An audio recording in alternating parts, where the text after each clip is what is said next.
Mas Leo kira-kira ke pasar Santa ngapain Mas? Oh, ini lagi beli baju sama pacar ini. Oke. Tahu istilah thrifting ya? Nge-thrift di Jakarta gitu? Oh, tahu. Tahu ya Mas? Baju bukan yang modern. Ya, kenapa milih ke Santa Mas? Karena di sini pilihannya banyak, terus kualitasnya lumayan bagus. Tadi beli apa aja Mas? Beli kaos, kaos dua. Di situ kan. Alasan lebih seneng nge-thrift dibanding beli baru gitu tuh kan? Kenapa Mas? Kalau boleh tahu. Soalnya biasanya kalau baju yang shop itu kita bisa nemu yang unik-unik ya daripada yang yang ada di toko-toko gitu. Kita bisa nemu unik terus habis itu juga sekarang kan kalau namanya baju kan ada istilah fast fashion tuh. Ya kalau misalkan dengan baju ini kita sebenarnya bisa berkontribusi lebih untuk lingkungan, ke ekonomi, gitu sih. Daripada baju yang di mall-mall. Udah sering datang ke sini atau Sering sih udah beberapa kali. kalau dalam sebulan bisa berapa kali Mas? Paling 1 kali. Oke Mas Leo, thank you Mas Leo. Ya. Ya.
Ini udah dapet, tadi beli beli jaket Champion sama kaos gitu.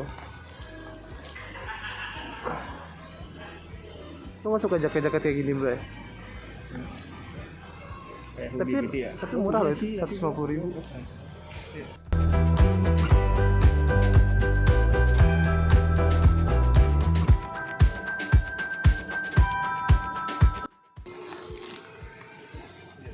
Ini di dalam ada. Bang, kalau misalkan nih gue punya barang nih, bisa nggak sih kalau gue jual gitu di sini? Masa? Tergantung bos gue sih. Oh, bos lu ya? Iya. Oh, kayak topi-topi gini sebenarnya kan kayak misalkan di rumah lumayan agak banyak tuh. Kenapa nggak coba ini aja? Online. Iya. Gue malas ngepostingnya bang. Iya. Biasanya gue jualan di carousel sih kalau jualan. Cuma kan kalau misalkan ada offline-nya. Berarti ini jual offline doang ya Mas? Enggak, gua ada Online-nya ada. Oh, di apa Tokopedia? Tokopedia, Shopee, harusnya juga.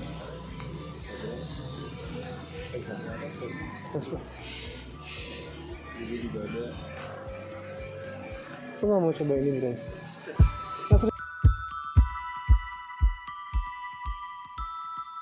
Lagi kodok.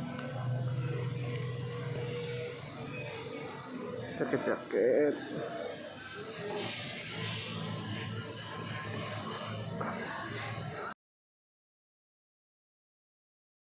Bang, boleh kenal nggak namanya siapa dulu di bang? Nama gua Bodai. Wah, Bang Bude. Udah lama bang jualan di sini? Lumayan sih, udah ada 2 tahunan. Udah 2 tahunan. Kenapa milih ke Santa bang, nggak di tempat lain? Soalnya strategi sih karena di tengah kota. Selama pandemik ada masalah nggak bang? Wah jelas pasti lah. Turun banget. Iya. Biasanya berapa bang? Kalau dulu sebelum pandemik? Ya dulu tuh sebelum pandemi tuh bisa sehari ada 1000-an lah. Hah serius? 1000 pieces? Oh, Enggak 1000 biji, oh, maksudnya omsetnya lumayan. omsetnya lumayan lah. Tapi kalau semenjak pandemik turun berapa persen kira-kira bang? Ya hampir setengahnya mungkin ya. Hampir setengahnya. Iya, mungkin. Oke. Emang di sini emang pasarnya banyak ya bang? Maksudnya emang di pasar Santa ini lu milih karena emang ada pangsa pasar sendiri gitu Iya, dibanding karena- yang lain. Jadi apa? Karena buat tempat nongkrong juga sih, jadi Sekalian ya? sekalian. Oh, oke deh. Itu aja ya, bye. Thank you. Bang.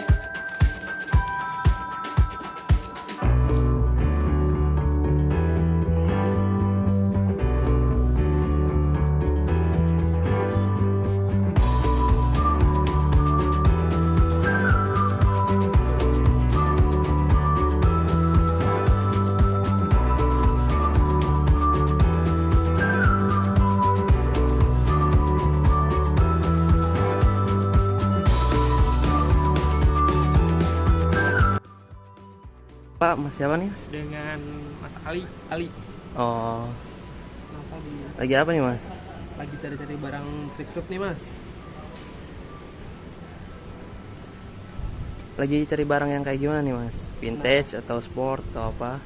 Lagi cari barang apa ya? Vintage sebenarnya sih. Kemeja gitu kan. Kemeja yang kayak gini-gini gitu ya. Inilah vintage juga sih. Nah, kebetulan lagi di Pasar Santa nih. Gitu. Kenapa milih Pasar Santa nih Mas? Kenapa milih Santa? Karena lokasinya nggak terlalu jauh sebenarnya dari rumah. Dibandingkan Kesanan atau Pasar Baru lebih dekat ke Santa gitu. Dan ternyata di sini juga banyak nih barang-barang yang bagus lah, yang pengen dicari juga. Dan yang jelas harganya terjangkau. Oke. Terima kasih Mas. Siap. Kawaru Thrift Shop.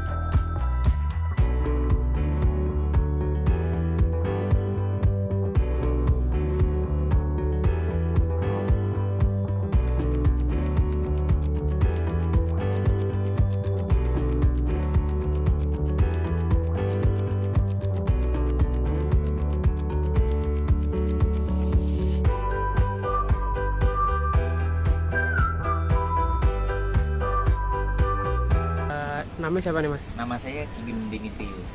Oke, Mas siapa? Kigen. Mas Kigen. Iya, Di tempatnya namanya Kawaru Thrift Shop apa Mas ya? betul sekali. Nah, kenapa nih Mas pilih jualan thrift shop Mas? Ya, karena kita pengen apa ya? Pengen ngejual barang branded tapi yang harganya tuh tidak sama kayak di mall-mall atau langsung dari brandnya langsung gitu. Jadi Mungkin lebih yang terjangkau. Iya, lebih terjangkau, betul sekali. Oke. Terus kenapa pilih jualan di sini Mas? Kenapa di Pasar Santa gitu Mas? Sebenarnya sih kenapa saya mau jualan di Pasar Santa, karena Pasar Santa biasanya akhir-akhir ini dari tahun 2017 sudah identik dengan kaos, jualan pakaian-pakaian vintage gitu kan. Nah, karena orang berstigma salah satu pasar ya yang berjualan pakaian vintage. Nah, karena saya berpikir di sini jualannya pakaian vintage, nah saya pengen kayak jual yang underserve-nya gitu, di bawahnya vintage itu gitu. Oke. Alasannya sih gitu. Terus juga lokasinya di selatan. Nah, berapa lama Mas udah main bisnis thrift shop gini Mas? Kalau saya udah sebenarnya sih dari 2016. 2016. Tapi baru startnya 2017 gitu. Jadi kurang lebih sekitar 4 tahun. Oh 4 tahun ya Mas ya? Iya, Udah 4 lama tahun. juga Mas ya? Nah, kalau boleh tahu nih Mas, gambaran omsetnya deh Mas, kira-kira. Gambaran omset ya, Iya, yang monthly atau annually mungkin, per bulan atau tahunan kayak gitu. kita sih biasanya per bulan Per bulan ya. Berapa Soalnya tuh? karena kan tiap bulan tuh selalu nggak nentu kan. Bener sih. Kalau kita belanja seminggu 2 kali, 2 kali 3 kali lah. Berarti kan barang keluar itu kurang lebih kalau seminggu itu harus ada 10 ya. 10 kali 100 aja tuh. Berarti sekitar 1 juta 2 juta lah. Sekitar segitu juta Mas ya. Iya. Untuk per bulannya Mas ya. Per bulannya segitu aja. Bisa itu udah pasti lah ya. Pasti. Cuma ya pandemi kan. Sih. Paham lah ya. Tapi selain di offline Santa juga ada online juga nggak Mas? Online kita juga ada. Online Kita juga punya di mana, Mas? Tokopedia. Apa Mas sebut? Nggak apa. Tokopedia. Kita juga ada di Instagram. Tapi kita sekarang lagi fokus di Instagram. Soon kita mau coba TikTok sih. Oke. Kalau Instagram tuh apa tuh Mas? Instagram kita tuh @kawaru_thriftshop. Oke, siap. Thank you Mas. Nah, terakhir nih Mas. Kira-kira prospek ke depan nih Mas, thrift shop bakal kayak gimana sih? Berharap sih sebenarnya balik lagi ke filosofi thrift itu ya. Lu gaya itu nggak harus mahal, kalau saya sih pengen kayak gitu. Karena sekarang kan orang berparadigma thrift itu waduh, pasti barang-barangnya ada yang vintage. Itu kan nilai plus aja. Sebenarnya lu keren nggak perlu mahal. Gitu intinya. Siap. Thank you Mas Kigen. Kawaru Thrift Shop. Thank you Mas. Yo.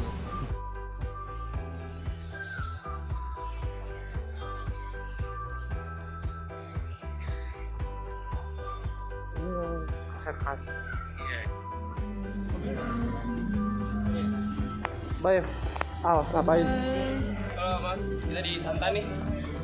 Ngapain Thrift shop Mas. asik? Dari baju bekas.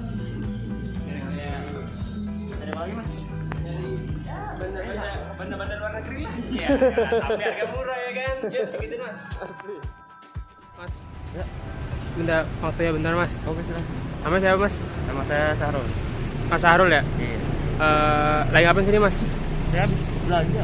Oh, habis belanja thrift shop Mas ya? Iya, sekali. Sebelumnya udah pernah ke Pasar Santa Mas? Belum sih. Oh belum. Kenapa nih Mas pilih ke Pasar Santa Mas? Sama sih dekat dari rumah. Terus barangnya unik-unik. Oh, barangnya unik Mas ya? Iya. Belanja apa nih Mas? Belanja kaos Kaos. Oh. Berapa duit tuh Mas? murah cuma 50.000. Oh, 50.000. Gimana Mas? Kira-kira kedepannya bakal thrift shop lagi nggak nih Mas ke Santa Mas? Oh, kayaknya sih ya sih. Oh gitu. Banyak yang pengen dibeli. Oke siap. Makasih Mas Sahrul ya. Oke, siap. Makasih Mas. Kemarin kita udah berkunjung ke pasar Santa. Gimana nih pengalamannya kalau dari Mas Al dulu? Iya, belanja. Gimana pengalaman pertama kali? Atau ini udah pengalaman yang kesekian kali Mas? 2013 sudah sempat main thrift shop. Waktu itu masih udah sempat nge-thrift duluan. Waktu itu masih di Poncol, di Senen itu masih rame. Nah, cuman kalau Pasar Santa sendiri kebetulan pertama kali nih nge-thrift di Pasar Santa kemarin bareng. Nah, sebenarnya ketemu barang-barangnya bagus-bagus juga. Maksudnya jauh lebih bersih lah dibandingkan di Senen ataupun di Poncol. Walaupun harga sedikit lebih mahal, namun secara kualitas barangnya gak kalah lah. Maksudnya dan masih layak pakai gitu. Dan banyak juga nemuin barang-barang vintage di thrift shop dengan harga yang murah. Masih under 50k, under 100k itu masih banyak. Kayak gitu sih. Itu pengalaman saya di Pasar Santa kemarin, Mas. Nah, gimana kalau Mas Bayu kemarin di Santa?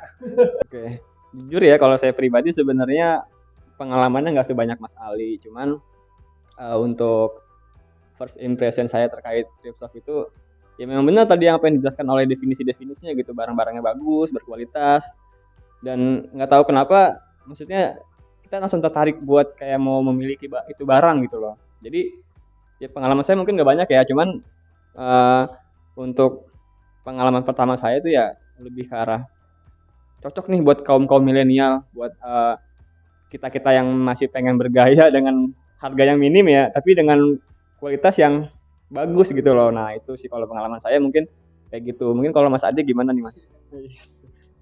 Nah, kemarin juga pas informasi aja kan, ketika kita wawancara itu ada macam-macam alasan orang nge-thrift. Yang paling banyak memang masalah ekonomi motif atau motif ekonomi. Orang pengen nge-thrift karena harganya jauh lebih murah tapi tetap kece. Tapi ada juga yang dia pengen dengan nge-thrift tuh kayak hobi loh bro. Hobi gue kelihatan beda, gue kelihatan unik dibanding gue datang misalkan iya. Jadi kayak ada pride-nya kalau misalkan nge-thrift. Jadi kalau misalkan mohon maaf nih nyebut merek ke H&M baru gitu ya atau ke Zara ke mall-mall tuh kayak udah biasa. Tapi kalau nge-thrift gitu ya itu kayak ada uniknya kayak gitu. Terus juga tadi selain unik bentuk apresiasi diri juga ada memang bener-bener orang dukung masalah lingkungan, ada yang concern gitu. Jadi kayak misalkan, oh emang gue nge-thrift karena memang nggak suka sama fast fashion. Fast fashion tuh terlalu beresiko terhadap lingkungan. Ada yang sampai seperti itu. Artinya positive vibe lah orang mau nge-thrift kayak gitu. Jadi itulah macam-macam alasan secara umum kenapa kemarin kita menemukan beberapa wawancara ya orang-orang yang nge-thrift itu ya tadi ada yang masalah isu lingkungan, mendukung isu lingkungan, tapi yang paling banyak betul harga yang lebih murah. Nah kalau teman-teman sendiri gimana nih di sana? Kalau nge-thrift alasannya apa kira-kira? Kalau nge-thrift di pasar Santa ya, khususnya kita datang ke Santa, itu emang barang-barangnya sedikit agak beda. Jadi dia lebih bersifat kolektor. Jadi kalau teman-teman pengen barang-barang yang memang sedikit lebih bersifat koleksi, limit, nah itu bisa ke pasar Santa. Tapi kalau teman-teman mau lebih yang arahnya massal, tapi masih tetap bagus lah, oke, itu bisa teman-teman temuin di pasar Senen maupun pasar baru gitu. Jadi itu ada sedikit informasi buat teman-teman yang mau nge-thrift juga di Jakarta. Mas Bay ada yang Mas Al mau ada yang tambahin nggak? Iya, paling tips sih, tips terakhir untuk nge-thrift shop. Yang paling penting itu adalah jaga kebersihan. Jadi ketika kita selesai thrift, jangan lupa untuk mencuci barang thrift yang sudah kita beli. Kalau misalnya itu pakaian, kita cuci dulu sebelumnya pakai air hangat dan juga pakai deterjen yang jelas. Ini seperti itu sih, karena kan mungkin nama juga ditumpuk di karung, mungkin ada bakteri dan segala macam. Yang penting tetap dijaga kebersihan setelah kita membeli barang di thrift shop. Kayak gitu sih paling. Aku mau nambahin juga tuh Mas Al, nggak apa-apa. Jadi sesuai sama yang tadi Mas Al bilang, bahwasannya di Dirjen SPK itu emang pernah mengingatkan. Dulu pernah dilakukan penelitian dengan beberapa barang-barang thrift shop ya, itu memang ditemukan sejumlah bakteri, kayak ada E. coli, lalu kapang. Makanya benar tadi, dicuci dulu pakai ranget dan pakai deterjen. Tapi sekali lagi, betul teman-teman, pokoknya kira-kira setuju nggak sama nge-thrift? Nah, kalau misalkan setuju, jawabnya di kolom komentar ya. Itu aja paling ya. Iya. Nah, buat teman-teman yang mau nge-thrift, monggo silakan nge-thrift. Kalau misalkan suka sama video ini, di like aja, dibantu share. Kalau nggak suka nggak apa-apa, dislike aja. Mungkin saya pamit juga nih, saya Ade. Terima kasih, saya Bayu. Saya Ali. Sampai Undur jumpa. diri guys. Betul, sampai jumpa di video-video edukasi berikutnya. Oke, bye.